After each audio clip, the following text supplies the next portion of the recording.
Hey everybody, welcome back to the channel. I hope all of you are doing well, and today I wanted to start a new series where I discuss some of the more obscure rulings that I have in the Make Your Own Trading Card game.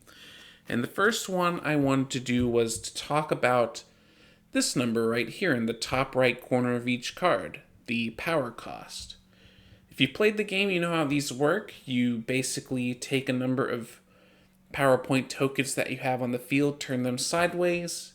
You turn a number of them equal to the number at the top, and you'll be able to play the card from your hand. Now, usually it's pretty straightforward how much a card costs, but sometimes it can get pretty complicated. Let's start with an example. Let's say I have Noguard Lord of Dragons and Cosmic Eye on my battlefield. My opponent has something like a Enoch and a Stone Guardian. Now I can attack one of them. Let's say I want to get rid of this Stone Guardian. I could easily do that, but I want to try to get rid of both of these characters on my turn. And sometimes the best way to get rid of an additional character is with some kind of removal action. I think the best way is to use this Red Dragon's Fire to get rid of Enoch and then attack into the Stone Guardian, and that will get rid of both characters. But how much does this card actually cost? There's quite a few factors at play here. You've got Enoch's ability, which can raise the cost of normal actions, like Red Dragon's Fire here. Cosmic Eye can reduce the cost, as well as the Red Dragon's Fire itself has an ability that reduces its cost if you control a dragon, which we do.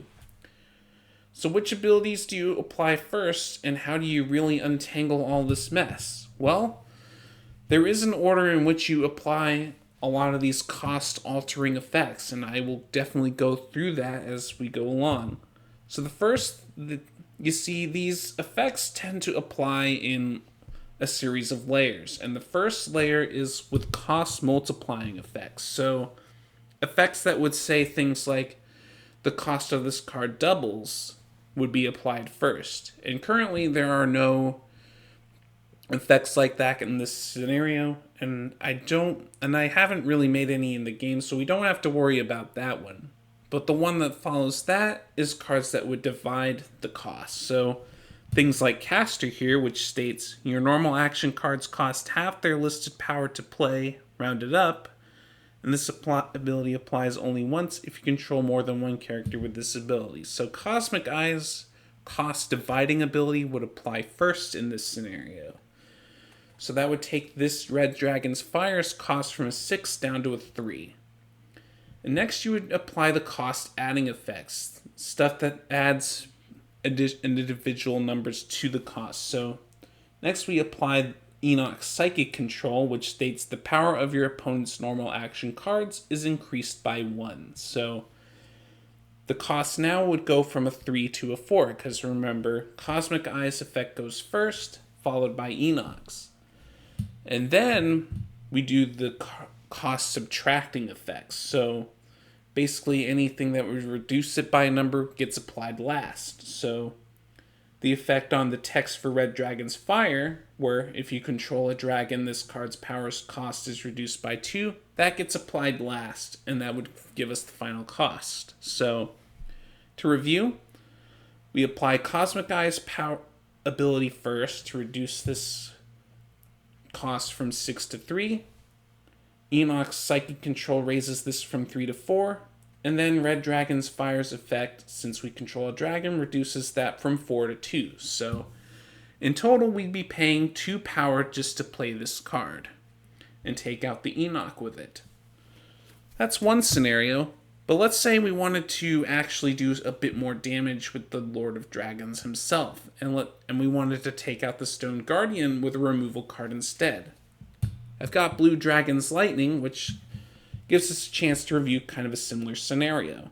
So we start by taking its base cost, which is 7, and then we apply Caster's effect, which would state it costs half its listed power, which would actually put it at 3.5, which doesn't necessarily work with the power cost. Those tend to work with whole numbers. But since Cosmic Eye states we have to round up, that 7 gets changed to a 4, Then Enoch's ability applies, adds 1 point to that, makes it cost 5. And then our controlling a dragon reduces it by 2 and makes this a cost 3. And then we can get rid of the Stone Guardian that way. So that's kind of an example of the complexity of how costs can get altered throughout a game.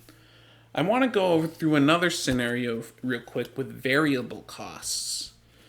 So occasionally there are cards like Hurricane of Pain which have a cost of 2+. This is basically a variable cost, and these cards will usually have listed in their effect text additional costs that you have to pay. So in Hurricane of Pain's case, as an additional cost to play this card, you may pay X. X being any amount of power that you want that you haven't spent yet. And then you would knock it out on a number of opposing characters with evasive equal to X.